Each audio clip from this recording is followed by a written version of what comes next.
Bueno, vamos primero con la acumulación originaria.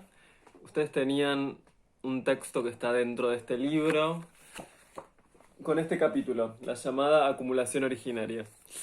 Ese, este capítulo es un capítulo que está dentro de, no este que ustedes tienen, sino el capítulo sobre la acumulación originaria.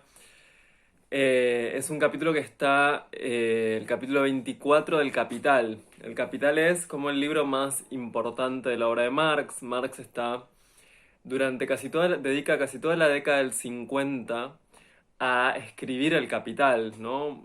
No les voy a hacer toda una biografía de Marx, si quieren búsquenla, pero brevemente les cuento que Marx era un estudiante de filosofía que en una serie de insurrecciones que se dan en lo que se llamó la Primavera de los Pueblos en 1848, Marx participa de esas insurrecciones y escribe en ese contexto el Manifiesto Comunista. Para que se den una idea, el Manifiesto Comunista es el texto más leído de la historia, o por lo menos lo era hasta hace no tanto tiempo.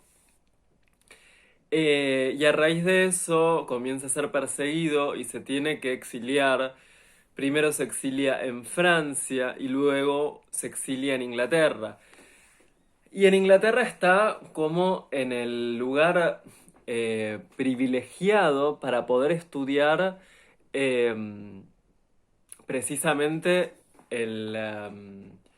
la expansión del capitalismo, sobre todo porque se está dando la segunda revolución industrial y porque se están comenzando a expandir fuertemente ciudades como Manchester o como Liverpool, ¿no? Casi todas ciudades que luego van a ser los lugares que elija, por ejemplo,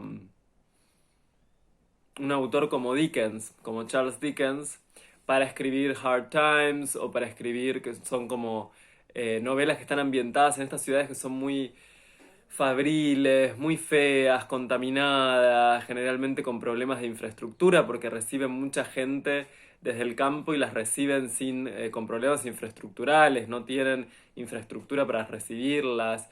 Entonces son todas historias que tienen como ese trasfondo de ciudades absolutamente sobrepasadas, ¿no? Es la característica de las ciudades de como el primer capitalismo, o del capitalismo también del siglo XIX, ¿no? David Copperfield, por ejemplo, es otra de las novelas de Dickens, ¿no? Entonces, Marx en ese momento, 1850, está en el lugar predilecto para comprender la... Está en Inglaterra, el lugar predilecto para comprender este proceso de expansión del capitalismo, que él ya está viendo que lo que está pasando ahí es algo que que está destinado a expandirse a todo el mundo. Es decir, que el modo de producción que están haciendo ahí, el modo de producción fabril, que viene a reemplazar la vieja economía rural, campesina, etcétera, es algo que se va a expandir a todo el mundo, que está destinado a expandirse.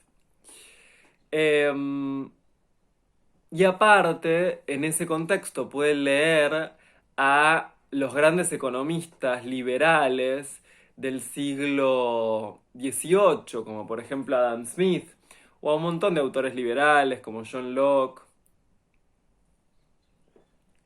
David Ricardo. Entonces él pasa mucho tiempo en la Biblioteca de Londres estudiando estos autores. eh, Y esa es un poco a partir de eso comienza, a partir de eso y de un montón de cosas más, porque el Capital le tarda como 10 años, el Capital, escribirlo. Es su obra más larga, más completa, y es seguramente la mejor disección acerca de cómo funciona el capitalismo. Bien, ustedes en el comienzo del texto tienen una cita de Marx que dice: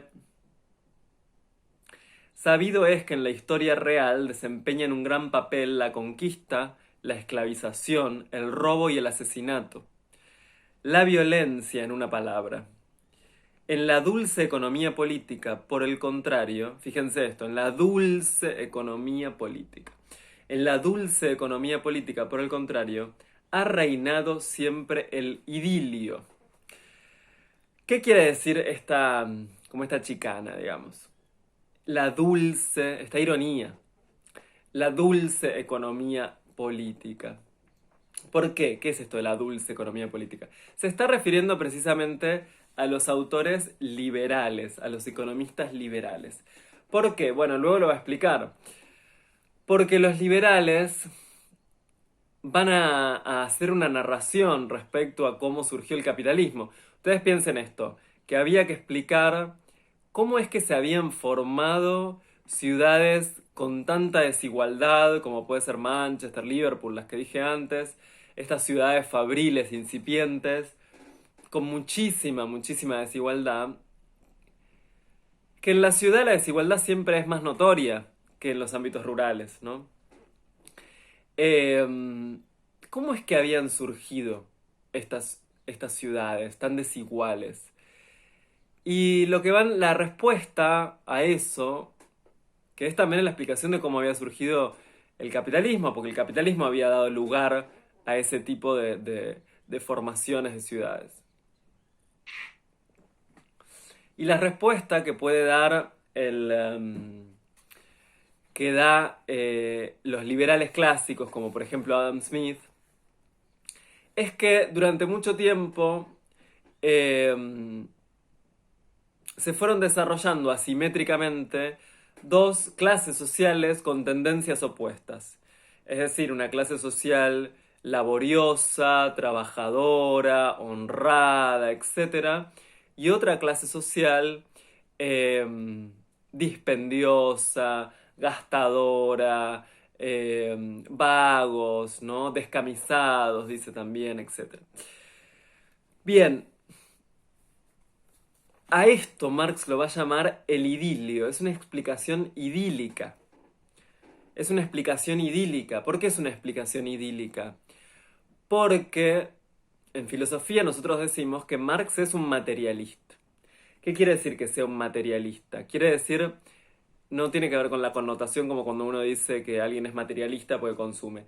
Materialista quiere decir que para Marx es la esfera económica, es la estructura económica, las fuerzas productivas, los avances tecnológicos, lo material de la sociedad, lo que hace que se produzcan transformaciones en una sociedad.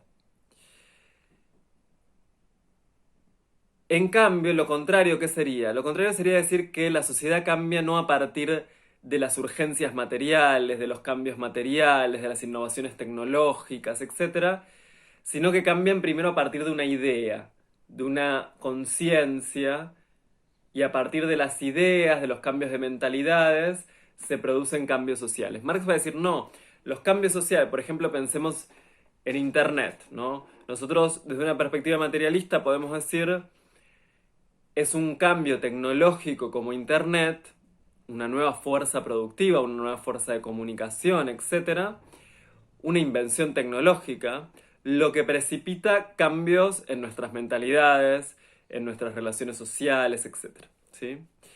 En cambio, cuando hay argumentos idílicos, son argumentos idealistas, es decir, que no tienen un arraigo en los procesos reales y materiales de las cosas.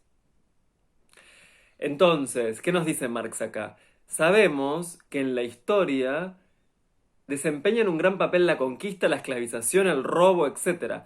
Todo eso, que es el proceso por el cual se produjo el capitalismo, es decir, el capitalismo se produjo a partir del robo, de la esclavización, del asesinato, de las expropiaciones masivas de tierras, todo eso los idílicos economistas idealistas no lo cuentan, no lo narran. Motivo por el cual, entonces, Marx va a dar su propia versión de lo que es la acumulación originaria. Y cuando hablamos de acumulación originaria, hablamos de acumulación originaria ¿de qué? Acumulación originaria de capital. Acumulación originaria de capital. ¿El capital es lo mismo que el dinero? No. El capital no es lo mismo que el dinero. Cuando nosotros vamos al kiosco, bueno, ya ahora medio que como que papel no usamos, pero bueno, o a veces. Cuando vamos al kiosco, vamos a un supermercado y utilizamos papel, digamos, y pagamos, o cuando pagamos, lo que sea, ahí estamos usando dinero como medio de intercambio. Pero el capital es dinero utilizado para la reproducción, eh, para multiplicar ese dinero, es decir, para la ganancia. ¿Sí? Es decir, no es dinero utilizado como medio de intercambio, sino dinero utilizado para producir ganancias, es decir, para producir más dinero. ¿Sí? El dinero utilizado en esa situación se llama capital. Por eso se habla de, no sé, hay que atraer a los capitales, hay que atraer a los capitales. Y no se habla de atraer al dinero, ¿no? Bien, les voy a grabar otro video porque tarda mucho en subirse, si no. Así que aguarden.